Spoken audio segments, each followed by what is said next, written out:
My name is Tom Kravitz, and I'm 71 years old.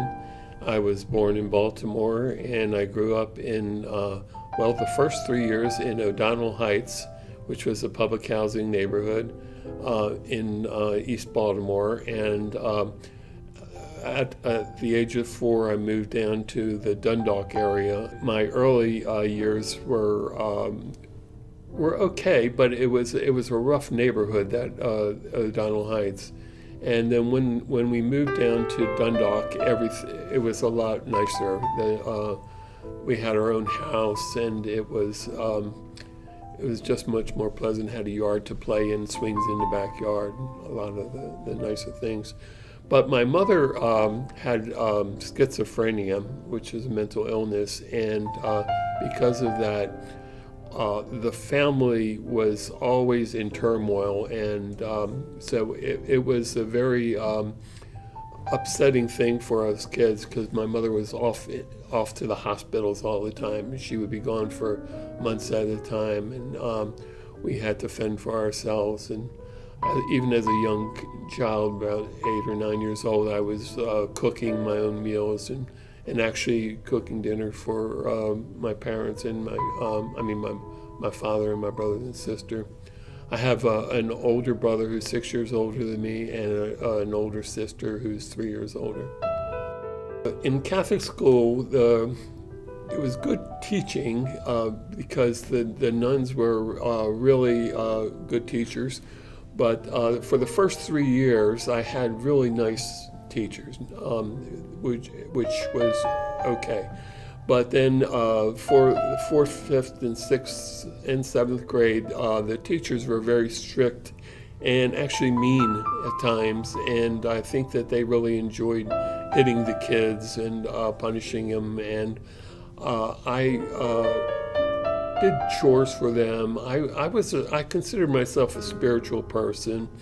I had gone through like First Communion and confirmation and all, but I got disenchanted with the church when I was around 9 years old, and I started feeling like I was being brainwashed or indoctrinated, and so I started looking at different forms of meaning or spirituality or enlightenment other than the church itself.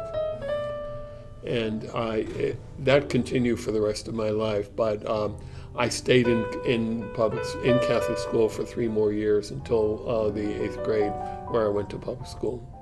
I knew I was gay, and I knew that the church really did not like gay people. They detested gays. Being gay was equivalent to being possessed by the devil. And you were an outcast if you were out or open, and so I kept everything to myself. It was sort of not a secret, but there was such a stigma for being gay that I didn't want to let anybody know about it. I found out later that it was obvious to a lot of people that I was gay. It was growing up gay was difficult because I felt like I was a bad person, but I knew I wasn't a bad person. But I was being told I was a bad person, and I was going to go to hell and burn in hell for the rest of for eternity, and that wasn't.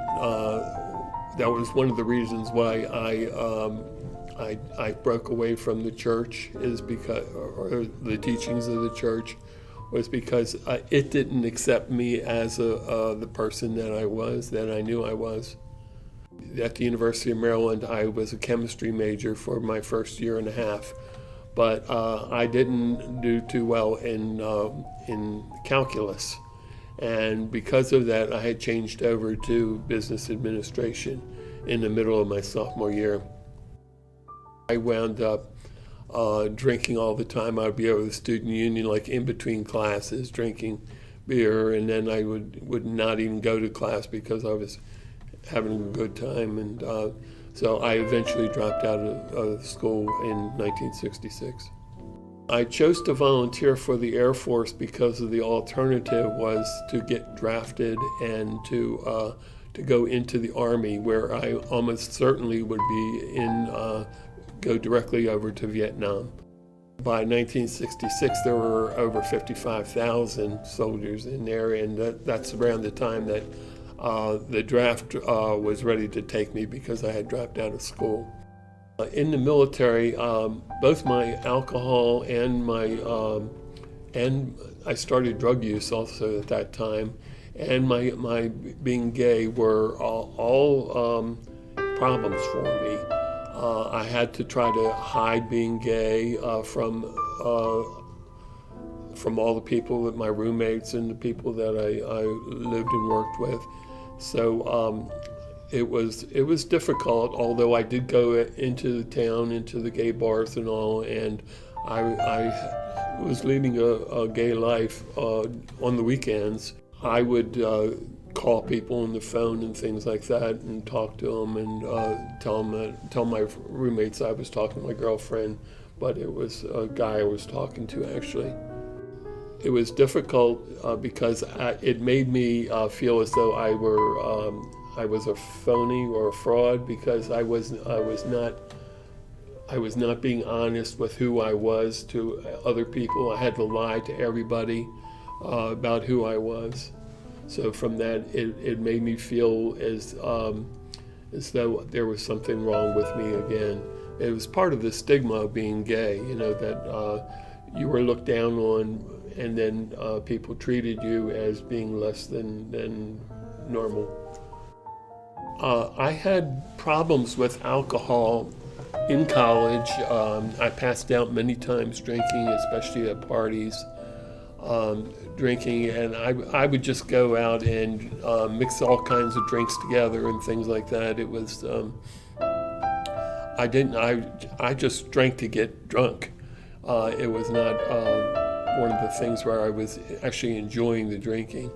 Now, when I got to the military, I started using drugs, and when I did that, I got to see how negative the alcohol really was treating me, and not only me but other people. I saw how messed up people got, and sloppy, and violent or belligerent, and that didn't happen so much with the drugs that I saw anyway, especially on the psychedelics and things like that. They were just peaceful little trips. I knew that I had a problem with alcohol, but I didn't think I had a problem with drugs, although the drugs were really were not acceptable by the military at all.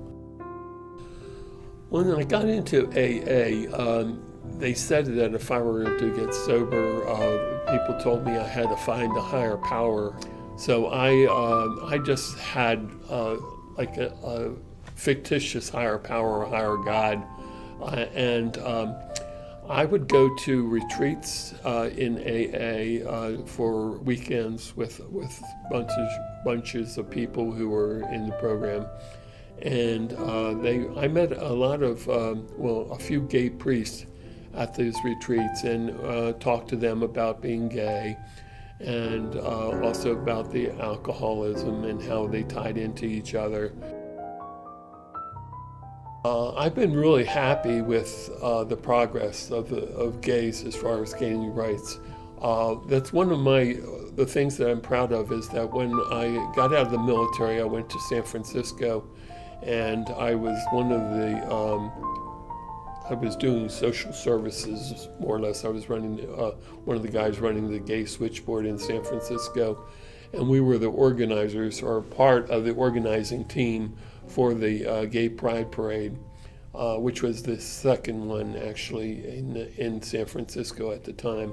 The first one was only like 25 or 30 people, but the second one was thousands. And I really felt it was a good accomplishment.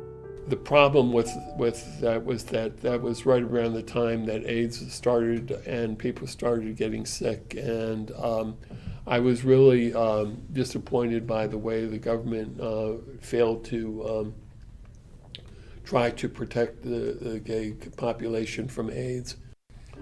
But even with gay marriage being approved by the courts and all, I was really happy about it. Although I've never really wanted to get married myself. I mean, that was not an issue. But I was happy to see that the gay people who did want to get married could do it. The main reason I wanted to tell the story is because a few months ago my sister died, and I was with her at the time she died. She was surrounded by her family, and I was holding her hand at the time that she actually passed away. But her daughters and her grandchildren were all around her. And I started to think what it would be like for me when I died, because I don't have a family, being gay and not having children. And I thought, well, it would be good for me to have something to give to my nieces and nephews and their children to remember me by, so that they would know what my life was like. Some of the positive things that happened to me, well, I didn't want people to think that all the problems that I had were necessarily harmful to me, because even things like my mom's psychological problems were beneficial to me. I learned to become self-sufficient and independent at a real young age. I became interested in psychology, and that was something that I followed for a number of years, and eventually worked for the Mental Hygiene Administration for 25 years. I've had a lot of responsibilities, and I was able to deal with a lot of difficulties because of having gone through the problems with alcohol. Also, my experience with the drugs and alcohol led me to seek a more spiritual enlightenment and understanding, and I am still following that today. I started practicing meditation and going